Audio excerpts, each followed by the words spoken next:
Hey guys, what is up? Mist here with another video. Today I'm going to be reviewing the Roku Streaming Stick. Is it still worth getting in 2017 December? Let's figure it out.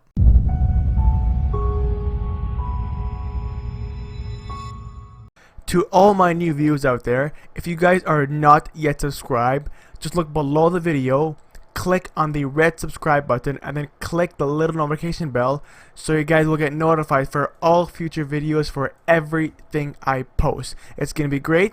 You're gonna be first to hear about all the new APKs, add-ons, and much more. Now let's go over what you get when you buy a Roku streaming stick. It's basically a small little USB like dongle you plug in the back of the TV. We'll go ahead and take a look at that more in detail later.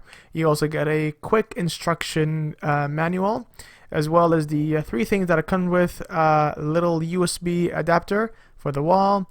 You get the remote itself, which is actually bigger than the Roku stick itself, and the USB cable to power the Roku stick. Now the Roku stick is really small. It's a little bit smaller than an Amazon Fire TV stick. It basically offers TV functionality like Netflix, Hulu, and all that kind of other stuff. On the back you basically have that little port where you plug in the power, and on the top you have a reset button where you can reset the stick back to its factory defaults. Now looking at the actual stick, this is sitting side by side compared to a USB thumb drive. It's actually really similar in size. This is the stick itself in the palm of my hands. Really small. Plug in the back of your TV, you won't even notice it. And yes, you can use the USB ports on your TV. This is here sitting side by side besides an Amazon Fire TV stick. So as you can see, the Amazon Fire TV stick is a little bit fatter, so the Roku is a little bit more slender and skinnier.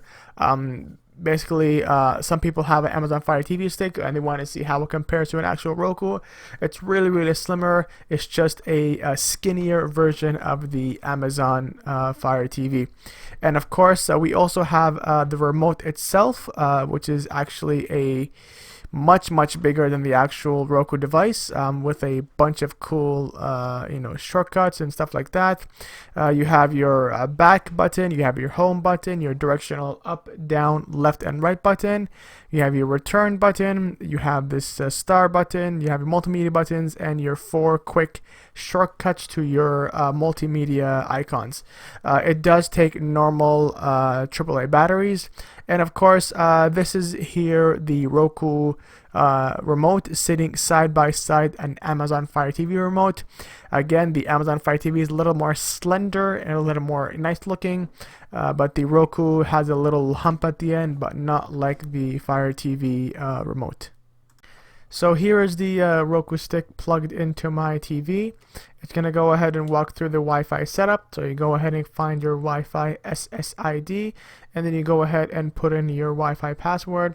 It's going to go ahead and do its 3 little steps to make sure it's connected to your Wi-Fi network properly. Once all 3 check marks are correct, the next step it's going to do is going to go ahead and look for a new software update. So I'll go ahead and fast forward this to the end where it's going to go ahead and restart. Once your Roku device restarts, it's going to ask you to do these 3 steps. I'll go ahead and do everything here to the side, and once all that's done, it's going to go ahead and get everything ready. I've already went ahead here and added some channels behind camera, so to show you what it's like to use a Roku. So this is basically the home screen. So the home screen, you basically have all of your channels, and then you also have the My Feed tab, which basically has a bunch of movies and TV shows and news. You basically select the movie, it's going to go ahead and let you know where you can purchase or rent the movie from. Roku is a little bit behind in regards to movies, unless you use the Google or you have iTunes movies that you already purchased. The actual Roku movies itself doesn't have that big of a selection. And once you go into the actual settings here, you can change the screensaver, you can change audio settings, system settings, and basically any streaming device would have these similar sorts of settings. So if you go in the actual streaming channel section, the Roku works in regards to channels, so it's not really APKs or files that's similar to any Android device. Basically, to install a channel, you can do it through here, or of course you can do it through the my.roku.com and add it via a channel code. That's usually how you get all the hidden channels, but I've spent hours trying to find really good channels that offer free live TV or free movies and TV shows. I can't find any. They've been really breaking down on all of the Roku private channels. There used to be XTV, there used to be Stream Now, there used to be Lots and Mock TV Plus, another popular one in the last year.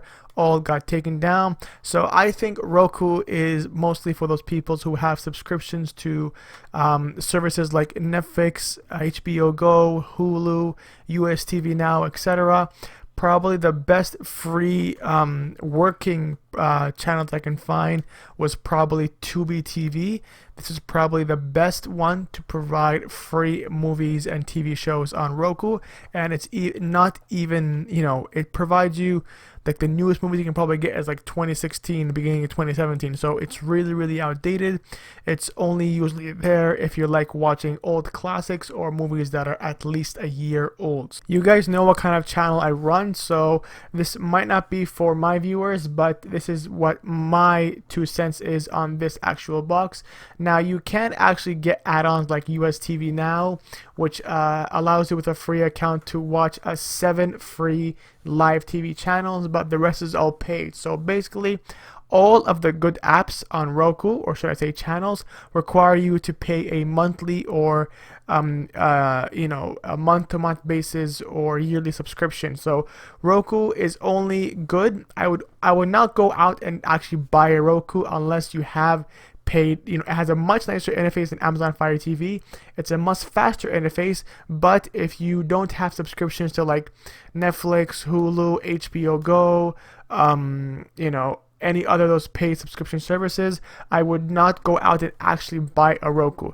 There is also some sort of screen mirroring and mirroring device, and you can't also install Roku. You can't also install Kodi on Roku as well, unless you mirror it from your phone to the Roku. So if you have phones, you can mirror the content to the Roku and treat it. But why would you just go buy just like a Chromecast in that case? But this is probably the best thing I can do with my Roku is put in my paid IPTV service, and that is basically it. So now you guys know what I think about it, and I want you guys to let me know what you guys think down in the comment section below.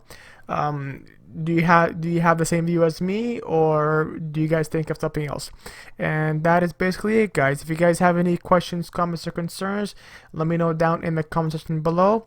Don't forget to follow me on Twitter, leave me a thumbs up, and I'll see you in the next one. Bye-bye.